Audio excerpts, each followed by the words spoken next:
Hi, this is John from John Lineval Tutoring. That's right, it's me, John Lineval. Anyway, this is AP U.S. History Video 6, Geography and Regional Development in British North America, specifically covering Virginia, the Carolinas, and Maryland.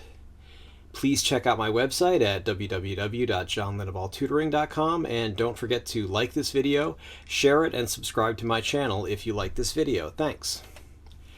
Chesapeake and North Carolina. The original colony at Jamestown, of course, was founded in 1607, but the problem is the upper-class gentlemen were not farmers, so they didn't immediately start planting crops, and they didn't find the gold and silver that they'd hoped to find since they'd heard about the Spanish colonies in South America, Central America, etc.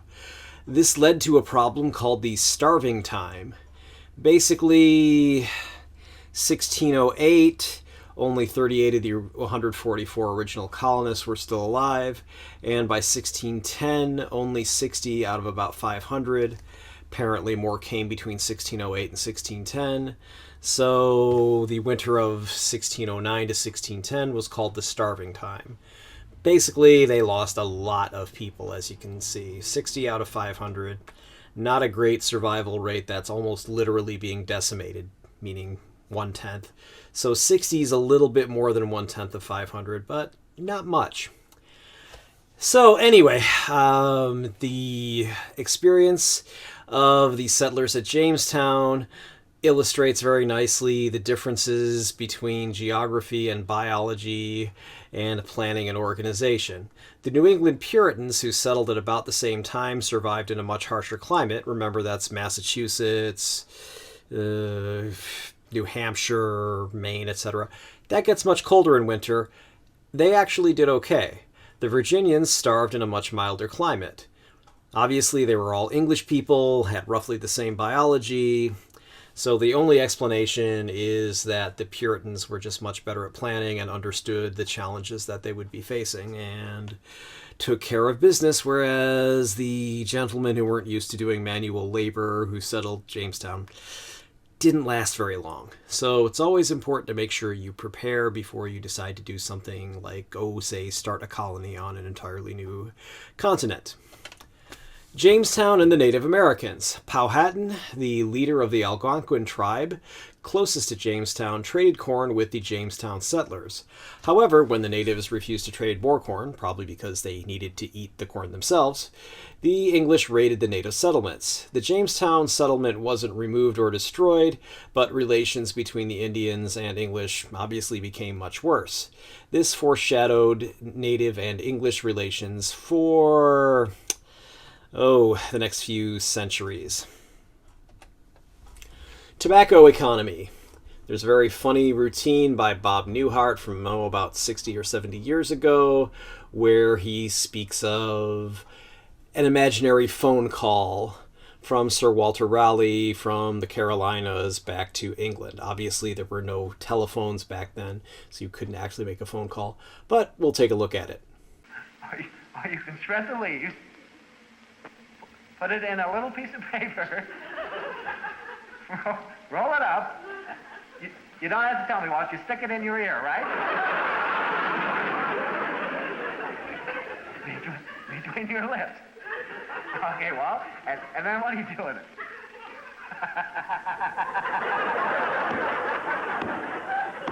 You set fire to it, Bob. The Virginia colonists did manage to grow tobacco successfully after setbacks, trying to grow other crops, etc., and trying to grow tobacco. The Spanish introduced tobacco to Europe in the 1500s, but it was still a scarce luxury, therefore it was a valuable commodity. In 1617, the first shipments from Virginia to England of tobacco began. So, of course, tobacco, as we all know, is addictive. It became hugely popular. 35 million pounds a year were exported to Europe from the American colonies. Tobacco requires huge tracts of land. If you're a Monty Python fan, you can remember the Holy Grail. She's got huge tracts of land. Anyway, you do need huge tracts of land, and also the tobacco itself depletes nutrients from the soil. Crop rotation, while it did exist, wasn't really well understood and completely practiced well enough to really support just planting tobacco on the same fields over and over again, or rotating the fields. So the solution used in Virginia was that the tobacco fields needed to be moved to new land every few years. Problem is, of course, that Native Americans or Indians lived on the, in quotes, new land and were probably farming it and using themselves and didn't want to leave. So that, of course, led to further conflicts between the settlers and the natives. And also, for something with a huge monoculture crop where you have all the same crop like tobacco, cotton, etc., anything else that you're growing in masse or en masse, in French, so to speak, is something where you need a lot of labor. So the cheapest way to get huge amounts of labor was through indentured servitude, indentured servitude or slavery. So that led to much more indentured servitude and slavery, where people would either be brought over and set free after a while, or of course slaves who were just slaves for the rest of their lives and their offspring were also slaves. Labor in the tobacco economy. Indentured servitude. People were promised a 50-acre, in quotes, head right if they moved to Virginia, but they had to pay roughly 1 year's salary from their agrarian jobs that they probably had in England. So what you could earn in a year as a farmer would be about what it costs to take the boat ride over to the New World, to Virginia, to become an indentured servant and get your 50 acres after you were done. So, wealthy Virginians paid the money in exchange for being a slave for 4 to 7 years. It worked well when it worked, but it also gave plantation owners an incentive to work servants to death.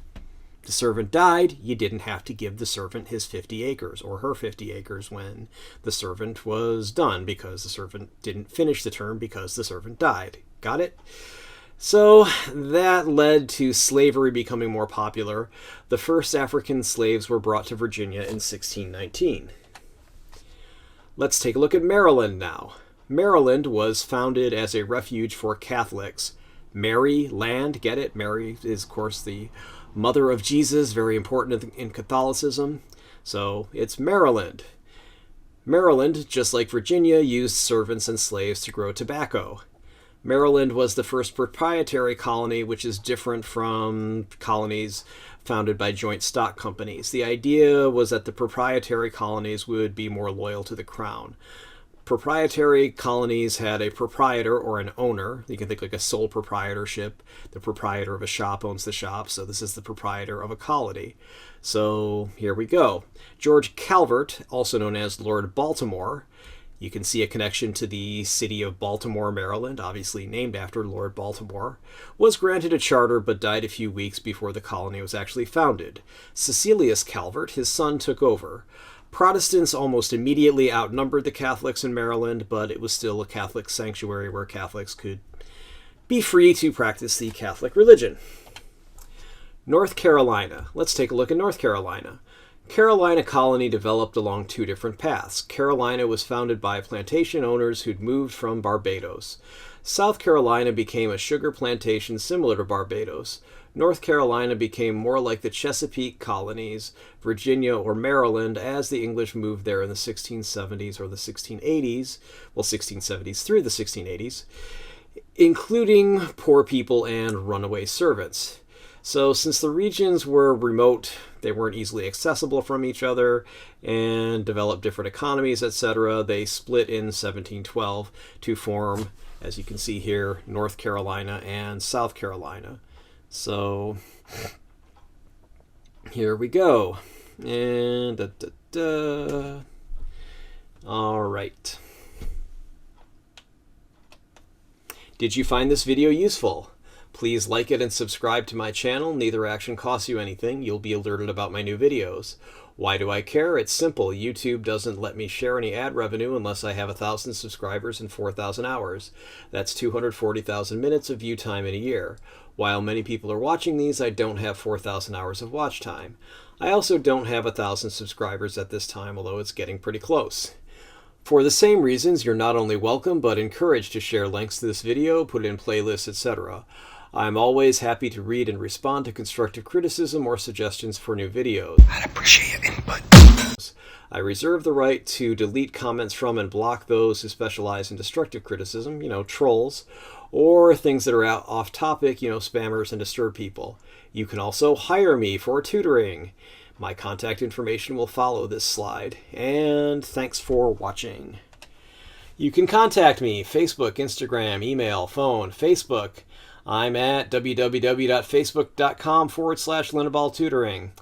Instagram, it's instagram.com/john.linneball.tutoring.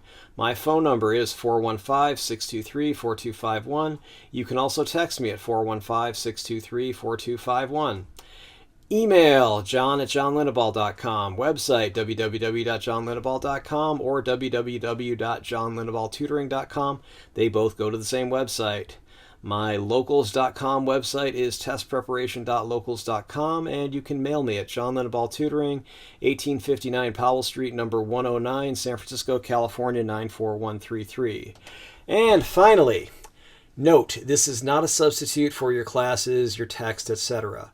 This video is based on Barron's AP United States History Review Book, 4th edition, and any other sources that I've listed in the video description and my general knowledge of U.S. history. While this should help you do well on the AP U.S. History exam, I can't be responsible for what your teacher thinks is important and asks you about on his or her own tests, homework, etc. Please, please, please read your class texts and pay attention to what your teacher says in class. Okay, hope you have a good day. Bye.